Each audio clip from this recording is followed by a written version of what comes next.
Presidential Race Analysis, Early Voter Survey and Key Trends. Hello friends, welcome back to my channel. Today we delve into the fascinating 2024 presidential race where we finally have a survey that is of great relevance.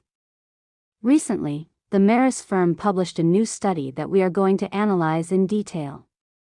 This report focuses on early voters, those citizens who have already cast their vote, which provides us with crucial information about their electoral preferences. Independent voters, an enigma to solve. In my previous videos I discussed the uncertainty surrounding independent or unaffiliated voters.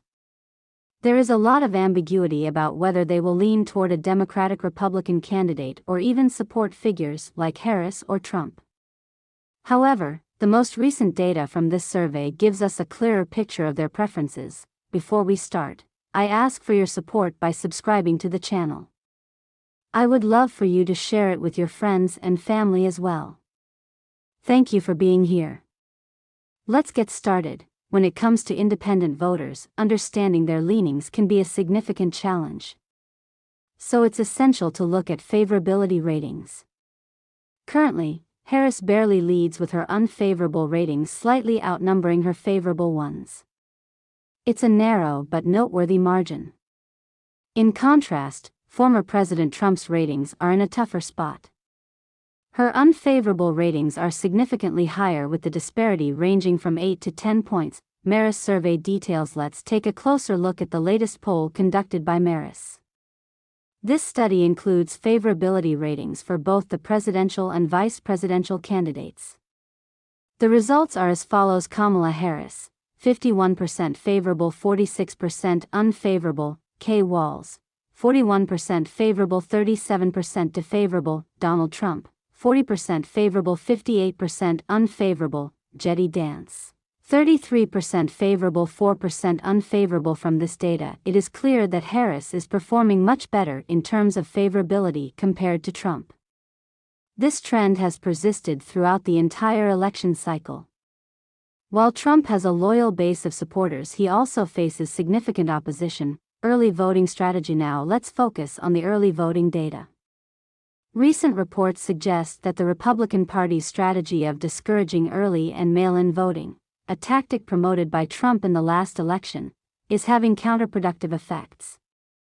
Rather than deterring voters, this strategy appears to have galvanized their participation. It's important to recognize that while many Republicans are voting early, it doesn't mean they're all backing former President Trump. There's a chance that some of these voters will opt for Harris.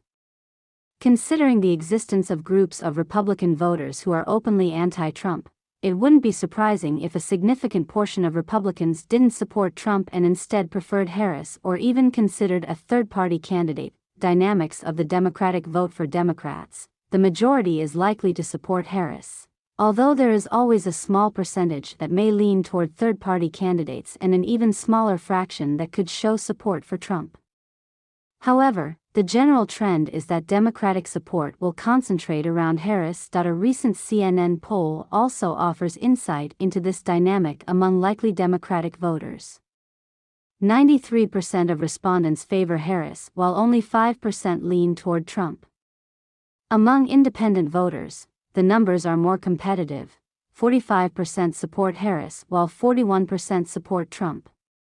On the other hand, among Republicans, 92% favor Trump and only 7% lean toward Harris. Changes in Republican loyalty. I suspect this 7% could be closer to 15% after the election, as some Republicans may be reconsidering their stance on Trump. If this turns out to be true, it could signal a shift in loyalty among traditional Republican voters. This phenomenon is especially intriguing considering the gender gap and how many Republicans Trump has alienated from his base. There is a segment of voters who supported Trump in 2020 who may now decide to back another candidate or simply stay home on election day. This potential shift is not reflected in poll numbers but could affect overall turnout and voting patterns.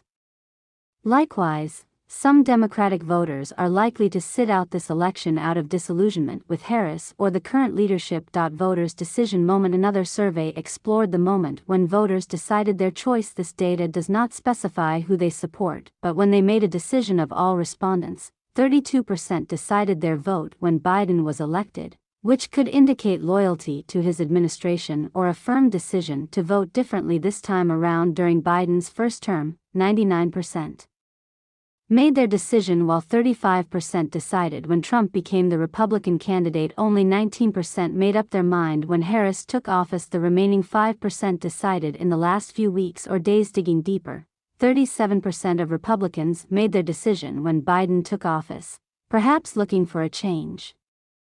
11% made up their minds the moment Trump became the Republican nominee, while 4% made their decision when Harris replaced Biden, and the remaining 3% made up their minds at the last minute. Democrats showed similar patterns. 33% decided their vote when Biden was elected, 6% during his first term, 27% when Trump entered the race, and 31% decided when Harris took office, with 3% deciding in the last few days. Independents and their decisions. Independents reveal particularly interesting patterns. 14% made their decision when Biden was elected, 33% during his term, and 32% when Trump announced his campaign. This moment could play against Trump if these independents decide against him. Additionally, 23% made a decision when Harris replaced Biden, and 18% decided in recent weeks, which could indicate dissatisfaction with Trump's return. This last-minute decision among independents could benefit Harris, as many already have formed opinions about Trump based on his previous presidency. Some may have waited until the end to see if Harris would offer a fresh perspective. However, it can also be argued that as a member of the current administration, Harris represents continuity from Biden. Those who want real change might lean toward Trump. However, independent voters are often swayed by specific qualities of candidates, and many have expressed disapproval of both Biden and Trump in the past, indicating that they might support Harris as a new face on the ticket. Recent trends in surveys. If we look at recent polls, the data initially indicated that Harris was performing well. However, in the last week we have seen a sudden change, with support for Trump increasing by 4 to 5 points.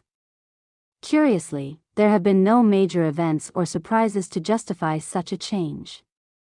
After the debate, many considered that Harris performed better than Trump, although she only saw a modest increase in her support. So what explains this shift?